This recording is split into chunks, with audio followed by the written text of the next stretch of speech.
Walking to the allotment on Sunday. This is quite pretty in the orchard. I'm not quite sure what the little yellow ones are, but snowdrops galore. And I've also just noticed that there's a tiptoe through the snowdrops.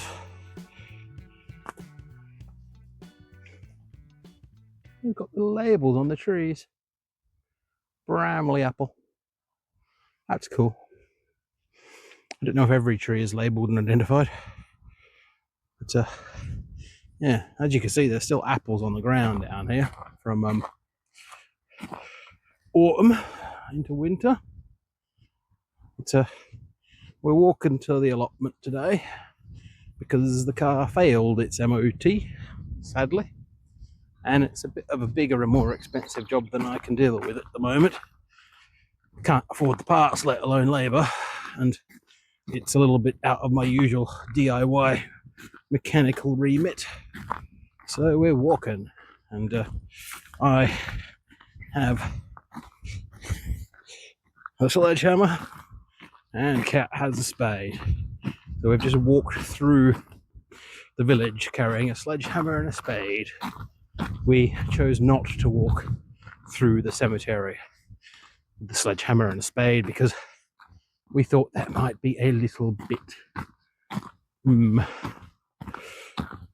it might cause some concern should people see us. We wouldn't want to do that. But yes, through the orchard, hang a right around the drain, and off to the allotment to try and get some more wire on that fence. That is the plan.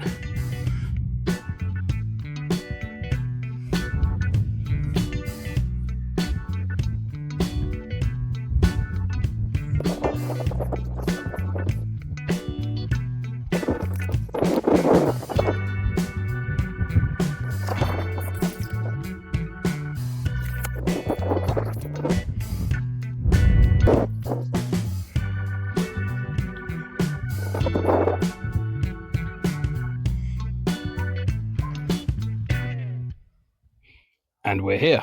That is everything I've just brought down in my little backpack. My shoulders are a little sore. And Kat has brought the usual little backpack with the gloves and the garden tools in it. The polytunnel, which I came down here to water the other day, is looking pretty good with all its little extra protections off.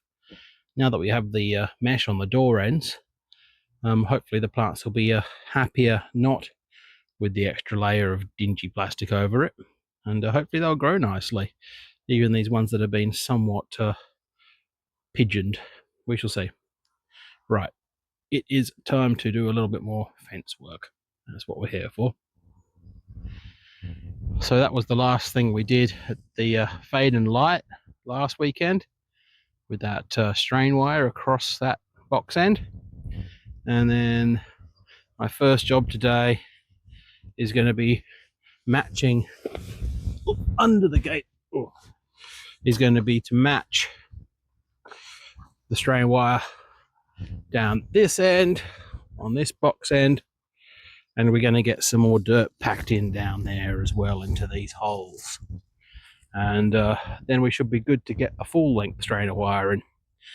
We'll go over that a little bit as we do it.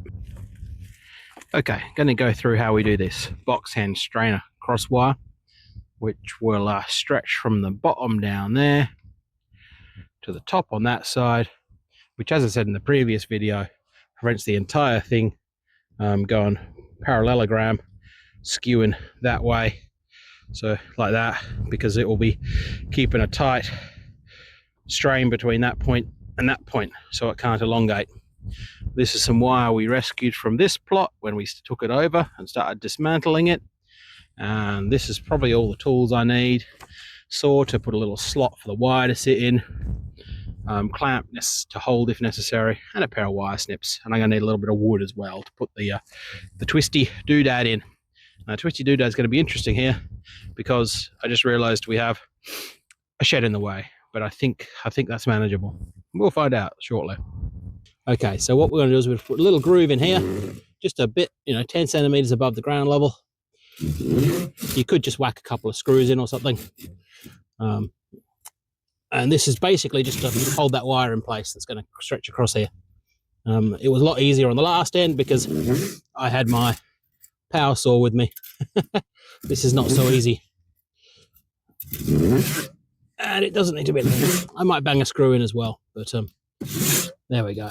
We're not trying to cut through, obviously. We're just trying to make it sit there stable. Okay. Okay, and then this end we do it on this post as well at the high end. And on this one we do it just above where the horizontal beam is. There we go. That should be all we need. Hopefully the wire will sit in that.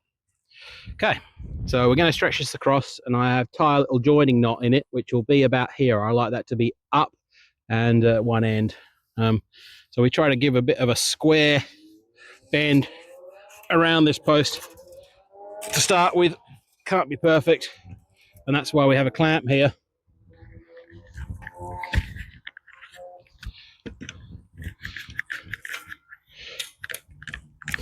The clamp will get us held in place. Okay, so what we want to do here is bend the wires around each other, and I'm going to have a bit of a struggle here because I've realized this is some sort of higher tensile wire than I'm used to using, and I think it's going to be a fail because normally the wire I use just bends. No, okay, we're going to have to stop. Cancel. Okay, we have picked up a different sort of wire from down a scrap heap at the front of the plots. This is some sort of plastic coated wire. Hopefully it's strong enough. But the key thing is it's not some sort of high tensile thing, it's actually quite bendy. So what we do to join these two wires together, we just bend them around each other like that. And then we tie a fencing knot, as I learnt them back home, where we pretty much just loop it and then loop it around a few times and then cut that off. I haven't left myself enough there to normally twist it off like I would. So we'll try the other end as well. And again, we now want to grab a pair of grips and hold this. Okay, so we hold the end of the knot with the grips, and then we wind the tail of the wire around like this. And this would be easier if this wire was shorter and not getting caught up everywhere. Normally you only want this to be about 20 centimeters long, I guess, but we'll be right. Okay, and then when we get down to about there, we twist it like this and it just comes off nice and neat. Gonna have a bit more trouble with that other one because I can't grab it and twist it without another pair of grips. So with him, we're just going to use a pair of snips. There we go. And that's our knot. So the next thing we need for this box end is a stick. A bit of rebar would probably be better, something metal, but a stick's what I've got. So we put that between those two wires there, and we just twist it around. Now this is going to be a little tricky because I've gone and put a shed in the way. I'm not about to move that shed. So if we just twist it around like that, there we go. Make sure we got enough sticking out that we can get it up there. Yeah. So the stick doesn't have to be halfway or anything, doesn't have to be even. And we're just making this nice and tight enough to stop that box end going skew. And I'm not quite sure. This wire's a little soft, I think, so I'm not going to go too tight on it. And it's easy enough to replace that later on. The only issue you might have is your fence wire getting in the way, but it's doable. So yeah, there we go. And that will stop our box end from skewing out too much. The astute amongst you may have realized I put that wire around the wrong way. No excuses for that, just a bit thick. So this is correct. Once I looked at how it was going to strain, I was like, oh, there's a double take. Then I checked my other end, and yes, I had reversed it. So when you're really tied up against something like this, you can sort of just squeeze this down and use it as a lever to twist it this way and get plenty of tension into that wire. that works. And then just twist it up like that. And there we go. We're nice and tight there. And now this is done properly, so it can't skew in that direction. Okay, right. Now we're good to put a full length strainer wire in, I reckon. The wire mesh we're putting in here is 105 centimeters. So what we're going to do is we're going to put it 200 into the ground, which should be enough for security between two plots, we reckon. So that's basically the 200 mark. It's down there. So that will go down through the trench all the way down at 200. And we'll put a strainer wire just below ground level or just at ground level, sort of just around there to keep it tight down to the ground. And then the top strainer wire wants to be at 105 from here. So about here. And I'll mark that, and that's where we'll put our top strainer wire in now, stretching from the back post all the way down to the front. Okay, so we're going to tie one of these fence end wire knots into this wire here, which is going to be the end of our strainer line. So we want it to be parallel to this side of the fence. So we bring it around like this so that this is coming out 90 degrees. Then we come around like that. Yeah. And we just go around. Oh, that's not my best work. Around like that a few times. Because this wire is quite soft, I'm going to go quite a few of them. There we go. And then when we're happy, we twist it like that. There we go. There's the fence end. Now what we're doing here with this bit is we've doubled it through that, and we're going to do the same thing then. We're going to go around, around, around 5 times or 6. Yep. And then we twist it. We always twist it into the bottom of the loop like that. There we go. And that's our sort of fence end strainer piece with one of these little ratchety devices, which will be what we get some strain into our wire with.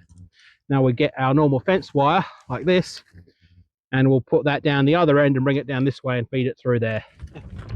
Okay, so down this end we've just got our normal fencing wire, which is a fairly light gauge of wire. And we're going to do the same thing, just with this thinner wire. Go around the wire a few times. And I'm not doing a great job here because I'm trying to keep my hands clear of the camera, which isn't ideal.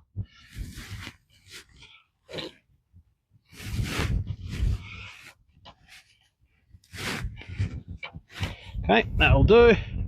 And then into the direction. Oh, this is not working really well.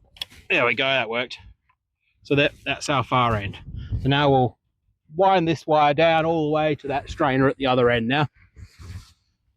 When I roll this wire out, I don't like to just spring it out so it's got all this springiness in it. I actually take the clip off entirely. So this thing comes off entirely, and I unroll it like that basically, and try not to trip over the furniture. Cool. So we unroll that all the way down. When we did fencing back home, we actually had a great big spinny thing, which is the technical term, that the wire spool sat on, and we could just pull it out, and none of this jiggling around with your hands.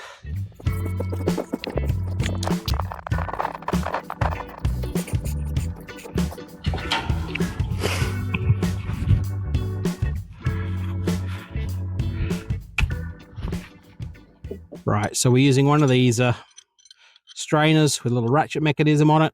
On the other plot we actually used strainers that had a little screw type. I'll show you a picture of one of them, but they are limited in how much range they can do, whereas with this you can just keep winding. So these are a little bit more versatile. So we just need to pull that through there, twist that up and around just once or twice will do, get it started on there, and then we'll be able to use a spanner on that or a pair of grips to tighten that up as much as we want. So that's good. We'll just nip him off.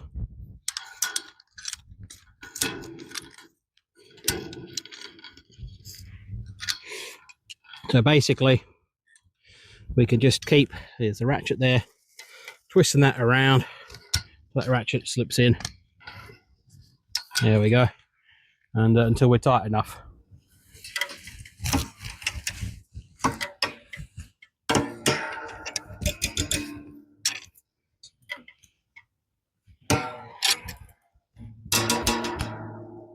Now I can play it like a guitar. Now I've ended up a tad high on that, but that's okay. I did put it down in the ground a bit further than originally intended by the measurement anyway. There we go. One nice taut top strainer wire for that mesh. Okay, we're done here today. It's definitely not been the most pleasant allotment visit. It's been grey, a little bit spitty in the rain, but not too bad. And windy. This wind hasn't let up. It's just sort of kind of blowing through us. Anyway, that is 3 nicely strained wires in place. There's a top one and a near bottom one for the mesh that will go in. And then we'll put a top one in, which is pretty much just a, I don't know, a deer wire. So they're pretty much holding themselves up nice and tautly with those ratcheting strainers. This is what we'll have along here, just these skinny little wooden poles. They don't need to be anything special. They just basically peg it in place, and when they eventually rot out, they're easy to replace. They'll just be little U-nails onto the wires there, and then it's pretty much self-supporting. And then down here again, all we've got is these little knots, little wire fencing knots on the end, 3 of them. The correctly oriented strain wire across there, and it seems to be holding up okay. And then this is just to spacing things out a bit for the moment, but that's it. And it's getting a little bit less pleasant and windy down here, so the next job here will be to space out these verticals properly and hammer them in a good 30 or 40 centimeters. We don't have a lot to that top wire. Might just pin the top wire on the tops of the poles actually, and then the mesh over there will get rolled out and clipped on with some special little wire clips we use. This here is the fencing wire we'll be using. It's been sat in the shed a couple of years, I think. It's Kestrel, traditional quality, evolved to perfection. I'm not quite sure what the intersection between traditional and evolved is, but it'll do the job. Now it's looking like we've got some neighbours across the road. That's cool. It's nice to see the site getting a few more people coming in before the spring and preparing their ground. I don't know if these folks are new or the same.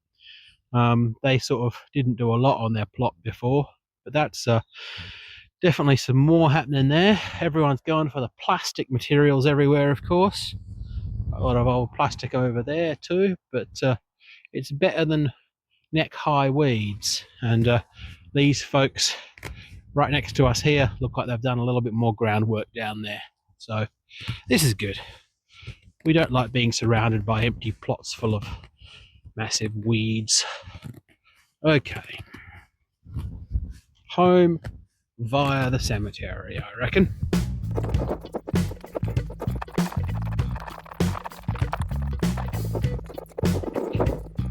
Saying hello to our old second plot. They've gone full on the wood chip in there, looking really neat. And some of these pallet collar beds have gone in.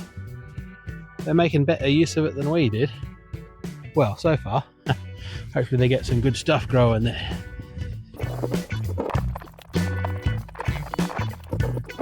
Someone's astroturf has blown off a grave, I guess. Right.